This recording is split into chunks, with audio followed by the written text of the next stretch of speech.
Bonjour à tous, j'espère que vous allez tous bien, ici Teslaphile. Aujourd'hui je vais faire une nouvelle vidéo de la Lotus Eletre. Ça se prononce Eletre, même si ça s'écrit Eletre. Et ici je me trouve donc au concessionnaire qui se trouve à Lille, à côté de l'Homme, pour ceux qui connaissent. On a un garage en fait juste à côté de chez Cupra.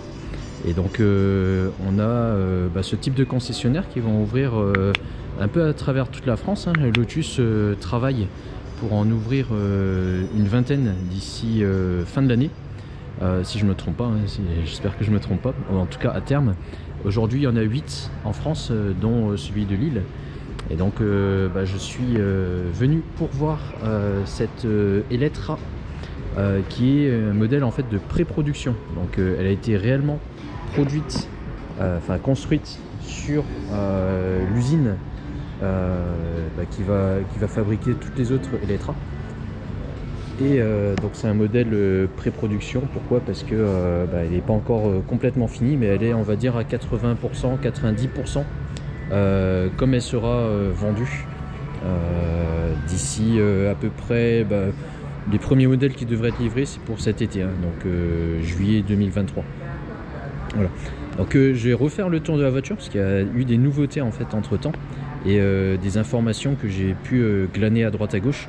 Donc ce modèle là en fait c'est la modèle milieu de gamme. Donc juste pour resituer, on a les lettres normales, les lettres S et les lettres R. Et donc ça c'est la S. Et par contre elle a beaucoup comment on va dire ça, d'options. Déjà on voit ici toute cette partie là à l'avant, c'est du carbone. Donc ça c'est un pack full carbone à l'avant. C'est une option qui coûte 11 000 €. Si vous prenez l'option intermédiaire en fait, donc cette partie là n'est pas en carbone mais juste la partie en bas est en carbone, il y en a pour 4 000 €, quelque chose comme ça, 5 000 €. Je vous rappelle ici que ça c'est actif, donc ça s'ouvre et ça se ferme selon les besoins, et ça permet donc d'économiser un petit peu de la batterie, optimiser les flux aérodynamiques. On voit également ici les jantes qui sont en 23 pouces. Donc les jantes, je vous mettrai l'adresse du configurateur, mais les jantes d'origine c'est des 20 pouces et on peut monter jusqu'à du 23 pouces. Donc ces jantes là de mémoire c'est plus de 5 000 €. Et en plus elle a les disques céramiques avec freinage 10 pistons. Donc ça aussi c'est une option à 11 000 €. 11 000 € ça peut paraître cher, mais pour revenir à Tesla, la S-Plaid, l'option est à plus de 20 000 €. Donc finalement on peut dire c'est presque bon marché pour avoir ce type de freinage sur cette voiture. Pour rappel également, cette voiture fait donc 600 chevaux. Sur les lettres R, donc la modèle la plus haut de gamme, on est à 900 chevaux. Donc sinon sur les deux modèles entrée milieu de gamme, on est sur du 600 chevaux, donc déjà largement suffisant pour faire 0 à 100 en 4 secondes et des brouettes. Avec plus de 900 chevaux, le 0 à 100 a battu encore plus rapidement, un peu comme sur une X-Plaid on va dire, en 3 secondes et des brouettes. Et si je me trompe pas, c'est le SUV le plus rapide au monde, ce qui est prévu. On voit ici, je vous donne pêle-mêle, j'observe, donc on a des caméras ici au niveau du rétroviseur qui est une option également. Donc on a un rétroviseur et je vais vous montrer tout à l'heure à l'intérieur les caméras qui se trouvent, les écrans qui se trouvent sur les côtés pour pouvoir diffuser. On a les lidars sur le haut de la voiture et également sur les côtés. Il y en a également à l'arrière. Et donc c'est une voiture, tout à l'heure quand j'ai ouverte, la première chose qui frappe vraiment c'est la finition. J'ai l'habitude maintenant de rouler sur une modèle S, modèle 3. Et en fait bon là c'est largement le niveau dessus. J'ai pas eu l'occasion de voir comment c'était sur la nouvelle modèle S par exemple, ou sur la nouvelle modèle X. Mais là vous voyez l'épaisseur de la porte, les joints pour atténuer au maximum le son. Donc on a un joint ici, on a du joint là, à l'arrière pareil, hop, on a un joint qui permet d'isoler ici et un deuxième au niveau de la porte. Donc vraiment à tous les niveaux en fait on sent vraiment que ça a été très travaillé. On a de l'alcantara et du cuir sur les contreportes. À l'arrière, c'est des sièges chauffants et ventilés. Ils sont pas massants à l'arrière. Par contre, à l'avant, l'option a été prise, donc ils sont également massants à l'avant. On va faire le tour. Je vais vous montrer aussi un petit peu les écrans parce que maintenant ils sont quasiment définitifs, hein, ils fonctionnent. Donc on va regarder ça en rentrant dans la voiture. Vous voyez aussi le détail, hein, qu'on voit au niveau des enceintes. Ici, c'est du carbone. Les touches là, c'est pas du plastique, c'est de l'aluminium. On voit là pareil, hein, c'est du vrai carbone avec un encadrement ici du plus bel effet. On voit également sur les sièges, donc c'est vraiment la grande classe, on va dire. On a ici également la possibilité de régler l'inclinaison du dossier avec le petit bouton là. Vraiment sympa. Je vais faire le tour aussi d'abord dans le coffre parce que la dernière fois j'avais pas eu l'occasion de le voir. Donc ça, c'est le béquet là est installé en fait à partir du modèle intermédiaire. Sur le modèle le moins cher, il n'y est pas. On a le gros bandon lumineux.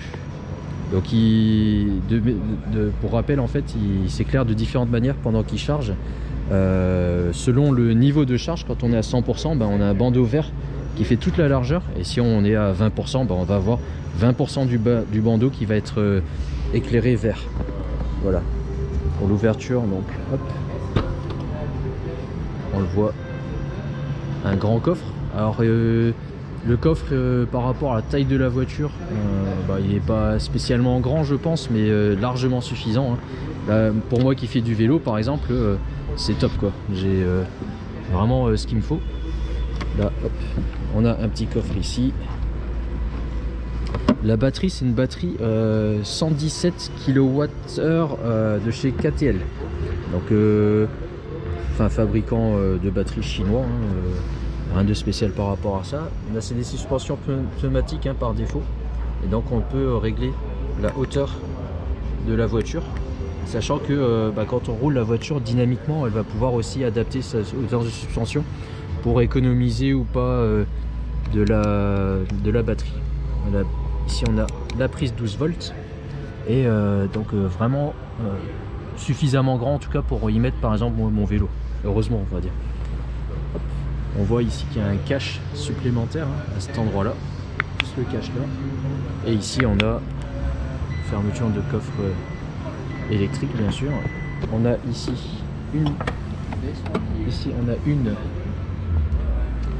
caméra, on a une deuxième caméra ici avec le lidar. Et donc les fameux petits ailerons qui permettent de diriger le flux. Donc vraiment très sympa esthétiquement. Moi je suis toujours impressionné par cette voiture. Je pense qu'un jour je craquerai peut-être. En tout cas on voit, hein, je l'avais déjà montré dans la précédente vidéo, mais toutes les prises d'air ici, ici, à cet endroit là aussi qui permet de remonter. Hop, là ici on va pouvoir remonter et voir peut-être ma main. Donc tous les flux d'air ici sont dirigés pour tout est fait pour être optimisé et économiser de la batterie tout en augmentant en fait, en réduisant la traînée. L'intérieur, hop, je vais vous montrer un petit peu comme ça. Donc, hop, là je me mets sur le siège. Alors ce qu'il faut savoir, bon, là vous voyez qu'il y a le Easy Access, donc je rentre et tout est parfaitement réglé. J'ai bien sûr la caméra 360, que je vois ce qui se passe également dehors. On a ici le volant, donc on m'a expliqué que sur la partie ici gauche on a la régénération plus ou moins élevée, et ici les divers modes de conduite. Donc selon le mode de conduite, par exemple si je me mets en sport, la voiture en fait va adapter par exemple les réglages des sièges. Ils vont être plus enveloppants par exemple, et ça c'est quelque chose vraiment sympa. On voit ici, petit détail, le volant ici en cuir. Bien sûr il y a des options, hein, pour l'avoir en Alcantara, etc. On voit, je vous avais dit tout à l'heure, hein, les écrans sur le côté, donc qui permet de voir, hop, de part et d'autre, hein, hop, je vois ici side camera folded, donc apparemment bon, elle n'est pas active à l'instant où je vous parle, mais ça sera actif sur un modèle de série forcément. Là on a tous les boutons hein, qui permettent de contrôler, rien de spécial. La voiture est très bien insonorisée. Elle a les 4 vitres en double vitrage hein, et là également en fait elle va être équipée donc d'un atténuateur de son donc dynamique, et donc en fonction du son qui est à l'extérieur, à l'intérieur on va avoir une diminution des bruits. Voilà, là on voit ici des boutons donc qui sont vraiment en aluminium hein, vraiment sympa. Ici on a un porte-gobelet, donc quand on va poser hop le gobelet on a juste à l'insérer, et pour le refaire monter on a juste à appuyer sur un petit bouton. Ouais, et on voit qu'ils sont pas de la même taille, celui-ci est petit donc je sais même pas si on met une canette de coca dedans par exemple. Là on a une grosse boîte à gants avec 2 ports USB et une prise 12 volts. Hop, sur le côté il est assez profond mais pas très très grand, vous voyez ça fait la taille de ma main, mais dedans on peut mettre des bouteilles de 1,5 litre d'eau par exemple. On a ici, alors je vais m'amuser un petit peu avec cet écran que je découvre, donc vous m'en voudrez pas hein, si hop je vois parking app is working, please exit and try again. Comment est-ce que je vais sortir? Est-ce que je vais comprendre comment ça marche? Voilà, bon fallait faire un petit balayage. Voilà, donc là c'est la voiture, on a le menu principal donc avec une voiture ici, donc on va avoir le pourcentage de la batterie avec l'autonomie restante, donc on peut faire le calcul hein, 74% de batterie on fait 370 km WLTP, donc si on est à 100% on fait 450 km à peu près en WLTP. En réel je dirais que c'est un peu comme sur la Model 3 que j'ai hein, on va être sur du 300-350 km. Voilà. Aux vitesses limites bien sûr. Hop. Ici on a tous les divers modes de conduite hein. Vous voyez que ici je peux choisir de me mettre en off-road et ici de monter la suspension pour avoir plus de confort. Si je suis en sport par exemple, là de suite je sais pas si vous entendez mais mon siège il s'est réglé plus fermement, donc du coup je suis moins secoué et la voiture elle était rabaissée. Vous voyez que au niveau des suspensions ça monte, et donc en fonction vraiment du réglage qu'on souhaite on va pouvoir ici régler la voiture comme on le souhaite. Et là on a la possibilité de régler donc les bandeaux lumineux, donc on les voit ici hein, ils sont rouges, alors on voit peut-être pas très bien mais c'est rouge. On a cette partie là sous l'écran aussi qui est rouge, et on a aussi tous les vides-poches sur les côtés. Alors là comme c'est une version pré-production c'est pas encore actif, mais ça peut être activé également, et également cette partie là. Voilà. Ensuite au niveau de la voiture ici bon c'est les options classiques hein, où fermer les portes etc, rien de spécial. Je vais pas tout vous faire ici en détail parce que de toute manière je vais pas pouvoir la conduire. On a un système de son en fait qui est excellent. J'ai pu le tester tout à l'heure, mais là sur la caméra je vais avoir un petit peu de mal à vous faire constater.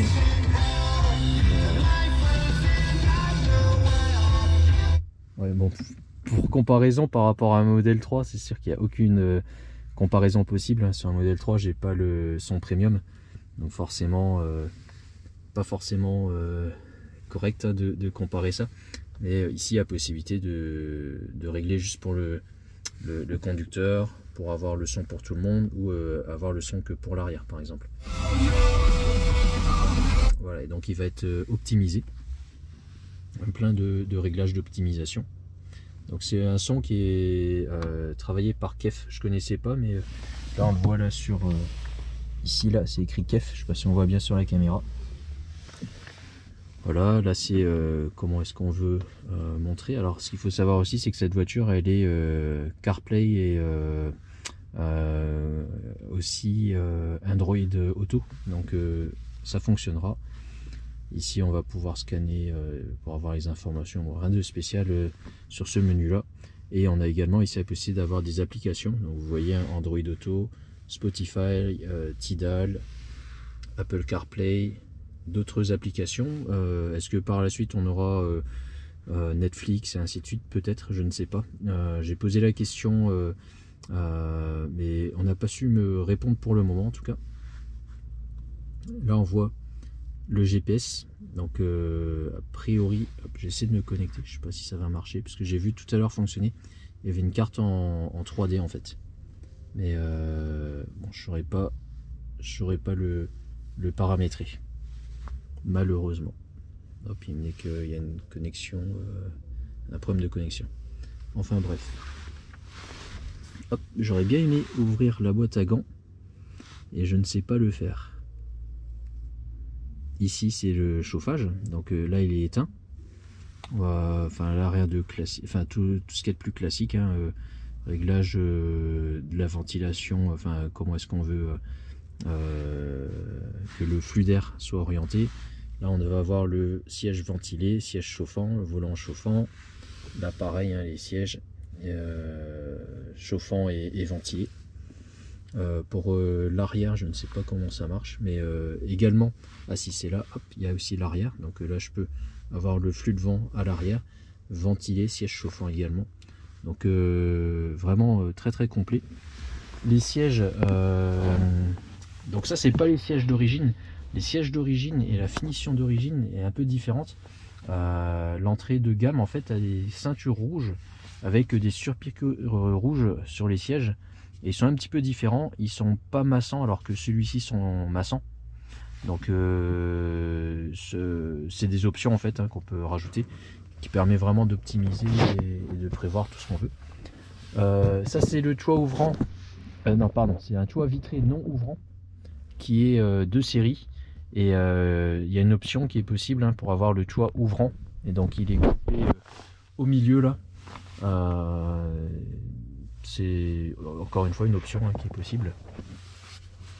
Ici je vois, hop, on a deux petites lumières, hein. Vous voyez que même pour l'allumage, c'est hop, il s'allume au fur et à mesure. Donc bon, c'est vraiment sympa.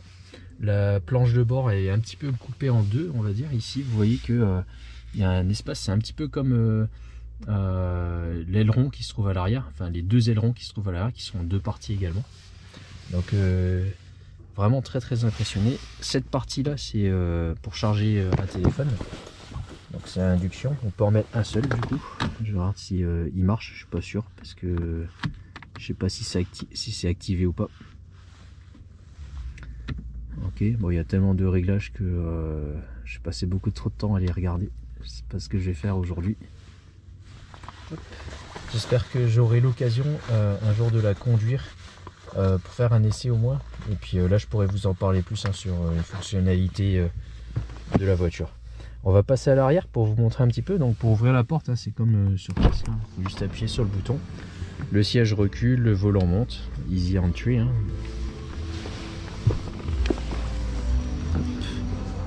On va passer à l'arrière. Donc là le siège il est en easy entry, donc reculé. Et bon, bien que je ne sois pas très grand, je suis déjà très bien installé. On voit ici au niveau de l'assise, elle est très très profonde. C'est-à-dire que sur une Model 3 par exemple, le siège il va s'arrêter là, quoi. On va avoir le genou, enfin la cuisse qui va plus être supportée à un moment donné. Là je suis quasiment là où j'ai mon genou, donc vraiment très bien installé. Hop. Je vous montre également la coudoir. Donc vous voyez ici, on va pouvoir l'ouvrir. Je sais pas trop à quoi ça sert. Voilà, là on a le porte-gobelet. Cette partie, je sais pas à quoi sert du tout. Ah d'accord, ok. On peut ranger des choses à l'intérieur ici. A priori, pas de trappe à ski. Ou alors, si c'est une trappe à ski, celle-ci peut se... Voilà. Elle peut se rabattre uniquement sur le siège du milieu. Hop. Comme je vous ai dit tout à l'heure, on a le siège qui est réglable en inclinaison à l'arrière également. Donc ça c'est aussi appréciable, hein, pour être plus ou moins incliné. On a ici également, hop, une enceinte. Donc en fait, je sais pas il y a combien d'enceintes, mais on a un paquet. On a une ventilation là sur le côté et également ici au milieu. Cet écran là, je ne sais pas s'il sert à autre chose que pour le réglage ici, hop, de la ventilation. Ouais, donc c'est ventilation et pour la musique également. Virage radio. Voilà, donc bon, le son est vraiment excellent. A priori, je peux mettre de la musique via USB ou également en Bluetooth si je veux. On voit que c'est Gigi hein, qui est derrière tout ça, hein. C'est écrit en chinois. Il y a les endroits où c'est encore écrit en chinois. Voilà, donc vraiment très très chouette. On a de l'Alcantara ici. Sur tout ce qui est habituellement en plastique, c'est de l'Alcantara. Alors là, c'est de l'Alcantara gris foncé. Globalement, tout l'intérieur est gris en fait. Donc c'est quand même chouette. Hop. Ça change un petit peu de ce qu'on peut voir habituellement, on va dire. Les appuis-têtes à l'arrière sont réglables aussi, hein, vous voyez là, hop, tous les réglables en hauteur. Et à l'avant également, en fait, c'est une partie ici, hein, si je me trompe pas, qui va pouvoir bouger. Donc c'est vraiment chouette. Hop. Et regardez quand même, ici, on a, wow. Vous voyez l'éclairage et c'est pas juste une petite lampe, hein, c'est toute la largeur, même côté conducteur, et j'imagine que côté passager c'est pareil. Voilà. Voilà, et je vous montre d'un point de vue global hein, ce qu'on peut voir dans la voiture. Donc bon, elle est impressionnante hein, cette voiture, elle est très très longue, elle fait plus de 5 mètres, je crois qu'elle fait même 5 mètres 10. Donc en termes de taille c'est vraiment énorme.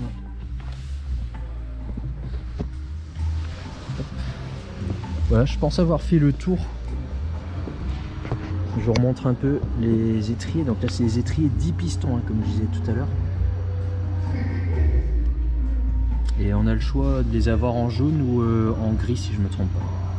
Les pneus ici c'est les plus gros qui existent. C'est 315 par 30 en 23. Et la vitesse maximale de la voiture en fait elle est bridée à 260 km/h dans tous les cas. Que ce soit la version entrée de gamme ou la version la plus rapide. Dans tous les cas c'est 260 km/h maxi. Voilà. Voilà, je pense avoir fait à peu près le tour hein. Si vous avez des questions, moi ce que je vais vous envoyer également c'est je vais mettre le lien, c'est les prochaines dates parce qu'en fait cette voiture là elle transite tous les 2 jours d'un concessionnaire à un autre en fait, donc pour pouvoir permettre à plus de monde de la voir. Et donc peut-être que si vous trouvez sur une de ces villes que vous voulez voir cette Lotus Elettre, ça peut être intéressant pour vous d'y aller et d'aller voir de vous-même avec vos propres yeux la voiture. Voilà, donc n'hésitez pas à mettre un pouce en l'air si vous avez si vous avez besoin d'avoir plus d'informations, n'hésitez pas à me demander et moi je demanderai directement à mon ami hein, qui travaille pour Lotus pour vous répondre. Voilà, à très bientôt, au revoir.